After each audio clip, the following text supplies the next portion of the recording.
Hola a todos, buenas noches. Tal y como lo había anunciado, hoy decidí conectarme porque siempre a través de las historias comparto información valiosa y desde hace semanas había tenido la posibilidad de conversar con un abogado aquí en Estados Unidos y él ha trabajado con un tema que muchas personas no lo toman en cuenta, pero que es una realidad y tiene que ver con una planificación sucesoral. Nosotros vivimos siempre el hoy y nunca estamos atentos a lo que puede pasarnos si pues nos toca partir y tenemos algunos bienes.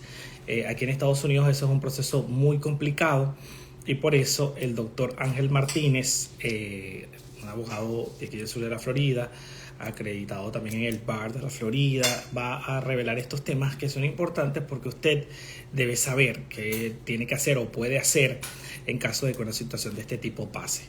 Es muy importante, a veces no pensamos que puede pasar si tenemos una propiedad, si no la tenemos en nombre de una persona, a nombre de una persona, y él nos va a explicar un poco qué es lo que se puede hacer en estos casos, ¿no? Es información que uno nunca sabe cuándo la va a necesitar, así que para mí es un gusto, ya lo voy a para que se incorporen a la conversación y gracias a todos los que se están conectando. Un saludo a Ana María, vi a Jenny, vi a mucha gente. Doctor Ángel Martínez, ¿cómo está? Hola, Orián, ¿cómo estás? Un gusto conocerlo, ¿cómo está? Igual, gracias por tenerme en tu programa. ¿Cómo está No, todo? no, no, un gusto tenerlo. Todo bien. Fíjese, estaba leyendo, doctor, un poco el background informativo, ¿no? Para preparar esta conversación con usted. Y lo que primero se me viene a la mente es que uno vive el día a día y no piensa que hay cosas que nos pueden pasar, ¿no? Uno vive el día a día, pero hay un día donde no vamos a estar. Y hay que prepararnos para eso, pero no lo pensamos porque eso lo vemos como por allá. Eso no va a llegar todavía. Ojalá así sea. Y quiero comenzar con esto para que usted me explique por qué es tan importante que uno, independientemente de la edad que tenga en consideración la planificación sucesoral. Orián, mira, es muy importante porque aquí en Estados Unidos Ujú. lo que no se planifica se paga muy costoso, es muy costoso, ¿no? Entonces, creo que todo lo que hacemos bien aquí, de una manera u otra, lo aprendemos, ¿no? Entonces, si usted tiene un activo, cualquier persona, de sea extranjera o que viva aquí en los Estados Unidos, que vive acá, sea ciudadano, residente, usted domiciliado acá, si tiene Ujú. un activo aquí en los Estados Unidos y no tiene ningún instrumento de planificación sucesoral, pues bueno, va a tener que pagar impuestos sucesorales, que estamos hablando de una tasa del 40% aproximadamente. Wow. Sí, va a tener que ir a un juicio sucesoral que se llama probate aquí en Florida, en las Con Cortes lo de caro que es un Florida. juicio. Perdón, Con lo caro que es un juicio. con lo caro que es un juicio, exactamente, ¿no? Y finalmente, pues, el Estado, las leyes del Estado de la Florida son las que van a decidir la distribución hereditaria. Entonces, digamos, cualquier planificación sucesoral Ujú. que cumpla con esos tres objetivos, pues es una planificación adecuada. Ok, una planificación adecuada. ¿Cuándo yo debería comenzar? Yo creo que lo que primero hay que hacer es asumir que esto nos puede pasar a todos, que tenemos propiedades, cuentas, cosas que de nosotros y que es importante tomar en consideración cómo vamos a planificar que quede eso el día que uno esté. Es decir, yo puedo planificar hoy, en el caso mío, esa planificación sucesoral. Ya yo estoy listo para hacerlo. Por supuesto, Orián, porque el tema es los activos, obviamente. También hay un mito con esto, o sea, con la planificación sucesoral, la gente piensa que está reservada para gente millonaria o que tiene muchos activos. No, basta que usted tenga más de $60,000, $50,000 en una cuenta bancaria, pues y Claro. ya tiene que ir a juicio de probate, específicamente $75,000, ¿no? Ujú. Entonces, si es más de 75,000, tiene que ir a juicio de probate. Y le va a salir muy costoso, como tú lo mencionaste. Ahí va a pagar mucho más que lo que va a pagar haciendo una planificación. Entonces, es un tema tabú, Ujú. es un tema como decimos nosotros, que genera paz mental, porque Claro. una vez que lo haces, pues Ujú. ya resuelves todo. Ujú. Claro, generar paz mental. Ahora la pregunta que yo hago es cuáles son los instrumentos más utilizados para hacer esta planificación. Es decir, supongamos, yo tengo esos $70,000 en, tengo $70,000 y una casa, por ejemplo. Ujú. Eh, Más común que uno puede ver aquí.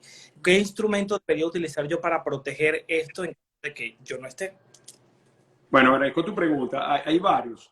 Ok. Digamos que el principal es el trust o fideicomiso, como se Ujú. llama en nuestros países de Latinoamérica.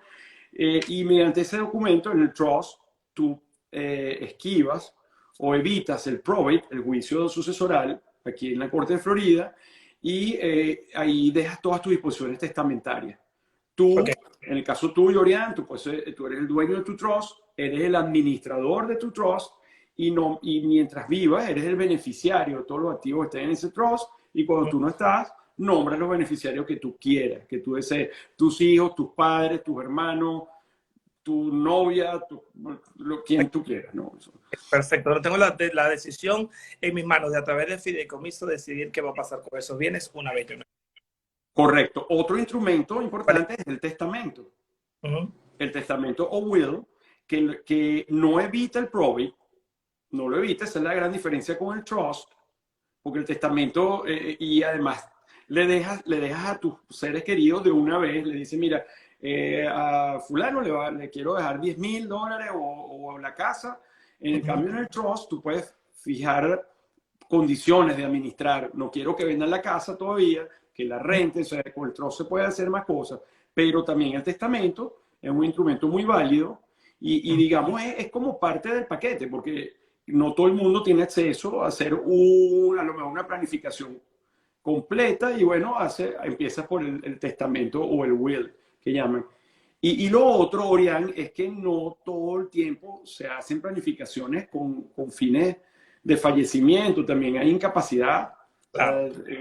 puede surgir incapacidad en vida, entonces puedes dejar poderes, puedes nombrar a alguien que autorice para tratamientos médicos, que Ujú. aquí es un tema muy importante, ¿sabes? Hay diversos instrumentos.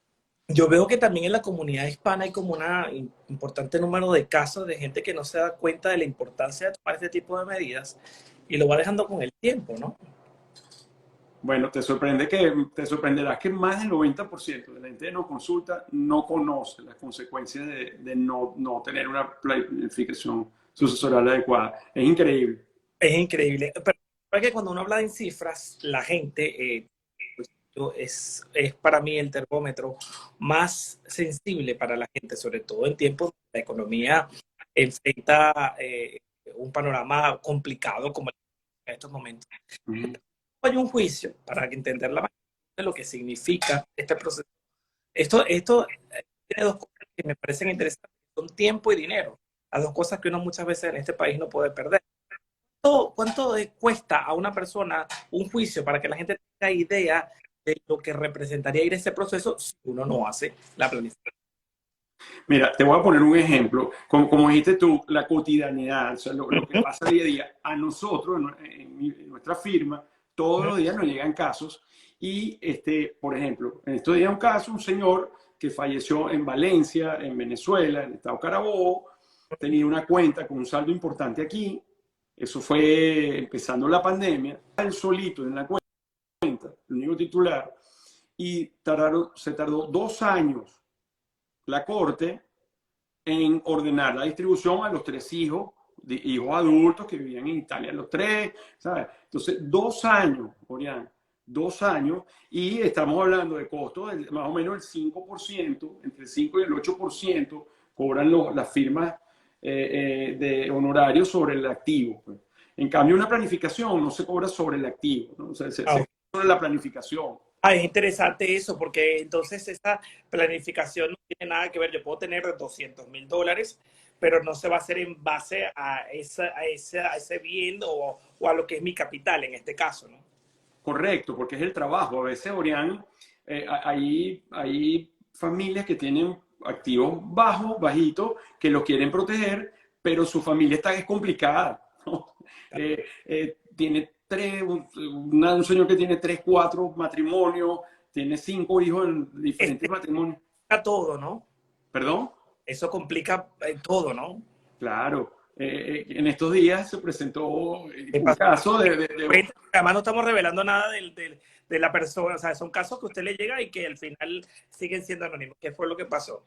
Ya me he dado curiosidad. Bueno, mira, tuvimos un caso de un cliente que tiene 80 años y está casado con una señora de 35 y tiene 5 matrimonios. Entonces, ¿sabes?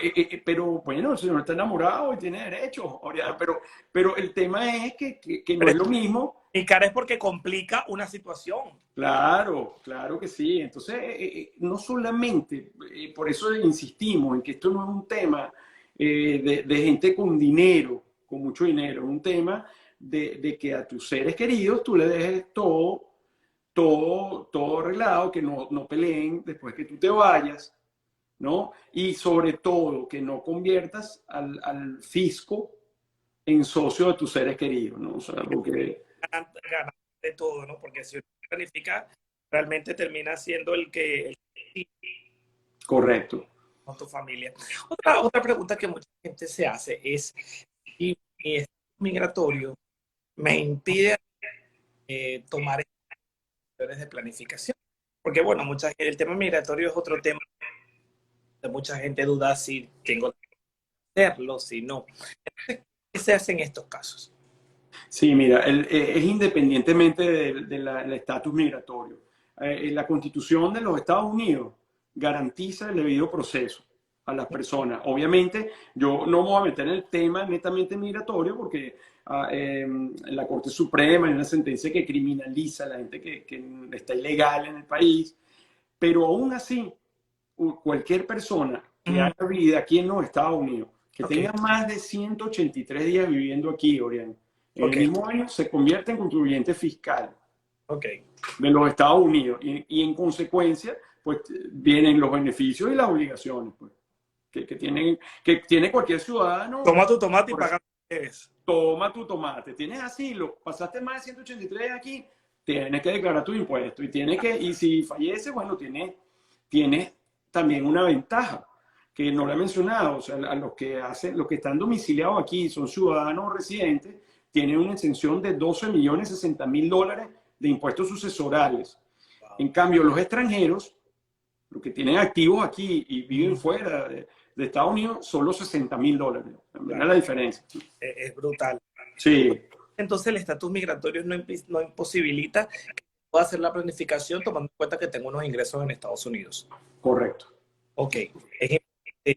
Ahora, usted, este tipo de trámites es fácil hacerlo, porque otra cosa que también mucha gente, al momento de hacer un tipo de este tipo, dice, ay, bueno, pero será muy engorroso, tendré que llevar muchas cosas, será algo tedioso. Yo creo que usted tiene en sus manos un equipo que puede ayudar a la gente a hacer esto mucho más simple y sobre todo mucho más sensato, que es lo que uno tiene que hacer para bien claro. Totalmente, Orián, porque el proceso en sí, por el mismo tabú que existe, pues Sí. nosotros lo hacemos bien sencillo, lo hacemos, además que entendemos, o sea, se humaniza. El derecho es una ciencia social que debe ser humana. Muchas veces los abogados nos ven así como, y no necesariamente. Esto es un tema muy social, muy de mucho impacto humano, pues, ¿no? Entonces, principalmente manejamos con mucha confidencialidad. Nosotros, por ejemplo, llega un momento que mi asistente no maneja información, solo la manejo yo. Claro. Ya llega un nivel en que yo como abogado de Vale la Florida, como tú mencionaste, presté un juramento de confidencialidad ante la Corte Suprema del Estado Claro. y para mí es muy importante eso. Y para mis clientes también. Entonces, se maneja con mucha confidencialidad y muy suave. O sea, como dices tú, pues es un proceso, ya más o menos uno sabe cuando las personas hablan con uno, se entrevistan conmigo, yo no, mira, esta es la solución que debes tú tomar, piensa en esto, y son muy pocos papeles realmente. Y al final la gente siempre tiene sueños en el sentido de comprar una vivienda, de ahorrar, de tener una vida muy cómoda, pero como lo dije al inicio de la conversación, las cosas pasan. Y yo creo que nosotros la pandemia que acabamos de vivir nos ha demostrado eso, el día a día. A veces conversamos a alguien en una mañana y en la noche no está. ¿Y qué va a pasar con todo eso? Por ejemplo, si usted es papá de unos menores de edad, por ejemplo, ¿qué pasa con esos bienes, no? Que cualquiera no está pensando en eso, pero es una posibilidad. Mira, importantísimo. Papá y mamá viajan, se van los dos, lo dejan con con un tío y no dejan un testamento que nombre un guardián a los niños. ¿Sabes? Entonces empiezan a complicarse las cosas. Papá y mamá que mandan a su chamo a la universidad, a su hijo, a su hija a estudiar aquí mismo en Estados Unidos, pero fuera del estado. Mm, Hemos tenido casos que los muchachos son deportistas o no, tienen accidentes, una fractura. Hemos tenido casos, eso si son mayores de 18 años, y no tienen un documento que autorice a los padres a ujú, que el hospital se comunique, que los padres se puedan comunicar, no le van a decir nada. No claro. le van a dar información, ni pueden hablar por sus hijos porque ya son mayores de 18 años. Si son menores no, porque tienen patria potestad, pero eso es un instrumento, por ejemplo, de planificación, que no Y, es sucesoral, es patrimonial, es familiar, claro. ¿no? Y si a la verdad vamos, también hay mucha gente que está llegando a este país idea de cómo funciona el sistema y si bien tiene la prioridad, ya sea regularizar, de conseguir un trabajo, hay que tener en mente que hay otra realidad importante que llevar a la par, así como los seguros médicos también, que tenemos que tener un seguro médico que nos respalde en el momento de una situación, ¿no? Correcto, es así, totalmente, así funciona, así Claro. funciona. Ujú. Es importante dónde ustedes lo pueden contactar y sobre todo, yo quiero también hacer una pregunta, desde que me diga dónde lo podemos contactar, usted me habla de estos instrumentos y me gustaría retomarlo para quienes suman ahora a la conversación, que son los que son más utilizados, que, por ejemplo, una familia, me da curiosidad, de varios miembros, se pueden poner de acuerdo y ser parte de este instrumento o solo lo tengo que hacer yo. Es decir, si yo tengo tres hermanos y yo tengo que ponerme de acuerdo con los tres, ¿es una buena alternativa ese o hacer un testamento?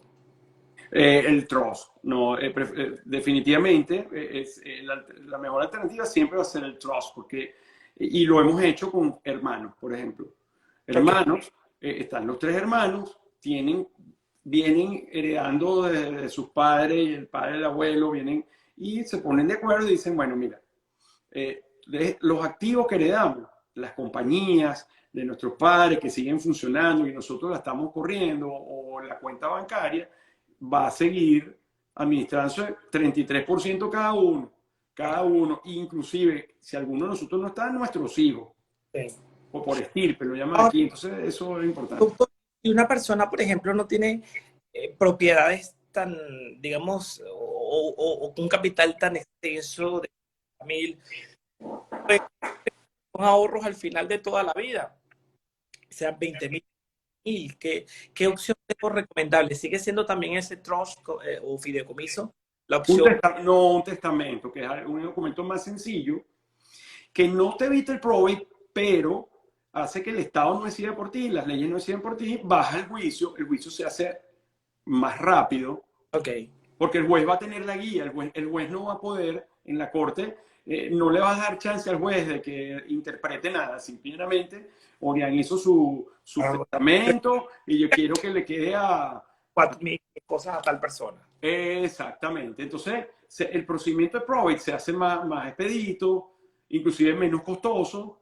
Y bueno, estás hablando de activos, activos de esa cantidad, 100.000, depende, o sea, depende. Si tú estás casado, tienes tu hijo, no tienes una familia feliz, pues bueno, se puede hacer un testamento perfectamente mucho, más económico y más sencillo.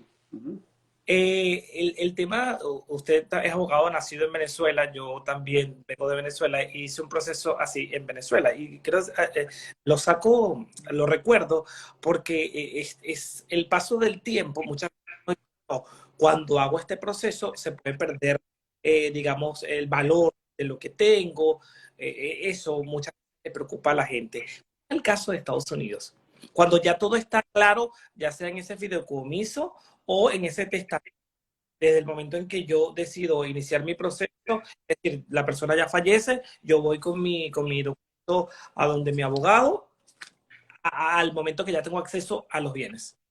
Eso es automático, Orián. Eso dura uno o Ah, dos días, como son las cosas acá. increíble. Sí, eso es rapidísimo. Uno, bueno, por supuesto, el certificado de función. Mm, Con el certificado de función se hace. se hace todo el traspaso y se hace un documento de traspaso, un deed, en caso de los inmuebles, o se le va al banco con el instrumento y listo, ya está, ya los beneficiarios designados Es que siguen manejando las cuentas.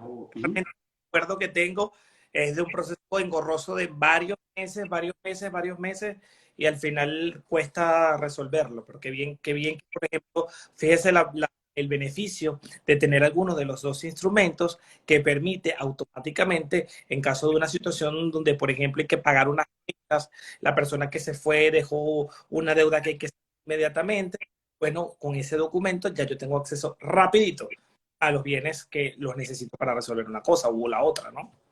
Así es, tenemos un caso ahorita de un señor que falleció en Maracaibo, era dueño de la mitad de una casa aquí con su hermana y bueno, el IRS tiene que pagar impuestos, lamentablemente, porque no hizo nada y tiene que pagar impuestos y el IRS tiene un retraso importante ahorita para todo. Tiene 2 años y medio, estamos esperando la carta de cierre y todavía no lo han emitido y mira, han subido los inmuebles, los herederos quieren vender y no pueden hasta que eso no ocurra. Entonces, esas son cosas que ocurren y pasan a menudo. Claro, y antes que me diga las redes, yo quiero hacerle otra pregunta. En caso de que yo no haga nada, yo no hice nada, yo lamentablemente me fui y dejé, como dice, el rollo caliente. ¿Qué se puede hacer en este caso? Sencillamente ir al juicio con un buen abogado y encomendarse a que todo salga bien. Sí, tienes que contratar un abogado que vaya a la corte de probate. Que usted también lo hace, ¿no? En el caso de las personas que no lo hicieron. Sí, sí lo hacemos. Entonces, ¿qué pasa? Uno va a la corte, se presenta la petición, tiene que hacer todo en base a la ley del estado de la Florida para los activos que se encuentran aquí en el estado de la Florida. Es decir, si usted, por ejemplo, tenía su pareja y no estaba casado, su pareja no va a recibir nada, porque aquí en Florida el concubinato no es reconocido, no existe. Entonces, por ejemplo, si usted estaba casado y tenía sus dos hijos dentro de su matrimonio, quien hereda es el cónyuge que sobrevive, no los hijos. Ok. Ahora, si usted estaba, todo esto, te estoy hablando lo que establece la ley sucesoral del estado de la Florida. Entonces, eso es lo primero, que tienes que acogerte a la ley, a lo que establezca la ley para distribución sucesoral. Y después, bueno, tenés que esperar que el tío Sam, que la IRS emita la carta de que pagaste el impuesto antes que el juez ordene, diga, bueno, sí, fulanito, aquí te toca lo tuyo, pero ya pagaste los impuestos. Claro, el tío Sam no escapa. Es una realidad. Muerte y taxes. Mire, doctor, que la conversación con usted, yo quiero decir que si hay una persona que desee contactarlo, usted tiene su página web, ¿correcto? Que es martinezlegalfirm.com. Correcto, www.martinezlegalfirm.com. Ese firm, a veces hay una confusión, es firma sin la A, pues. Exacto. Firm, Exacto. .com, sí, y el Instagram que es Martínez Legal Firm. Ahí está mi teléfono, ahí lo podemos contar. Dime. Y el Instagram donde estamos conectados, que también ahí lo pueden seguir. Correcto. Perfecto, doctor. Yo siempre he dicho que debe sentir confianza en el doctor, que uno vaya a sentir que se sienta bien. Y la otra es con el cuidado con que uno haga algún tipo de trámite, porque eso te brinda la confianza en una persona que te va a hacer perder tiempo ni con las dos. Perder nunca. Así es. Ahí estamos a la orden, Urián. Gracias, doctor. Bueno, espero que sea la primera de muchas, ¿ok? Cuando quieras. Muchas gracias por la invitación. Por ahí veo que cómo tener un estatus siendo canadiense. Eso. Pero bueno, aquí estamos hablando más bien es de planificación sucesoral, ¿no? No sé si hay alguna persona tenga algún tipo de pregunta. Hay gente que saluda a mí, a usted, por supuesto. Bueno, más que todo saludos, pero sin embargo yo sé que es un tema que muchas personas, como le había dicho al inicio de la conversación, le huyen un poquito, ¿no? Sí, sí, de todas maneras, dile a esas personas que está allí preguntando por el tema migratorio, mi socia Mariatina Burgos, ella trabaja el tema migratorio, entonces cualquier cosa que se comunique con nosotros y en su página también, cuando usted pregunta y ahí van, porque es un tema que todos se conectan y se conocen, ¿no? Así es. Bueno, muchísimas gracias, doctor. Hasta la próxima. Gracias a ti, Orián. Chao, buenas noches. Feliz noche, buenas noches y gracias. Bye. Chao.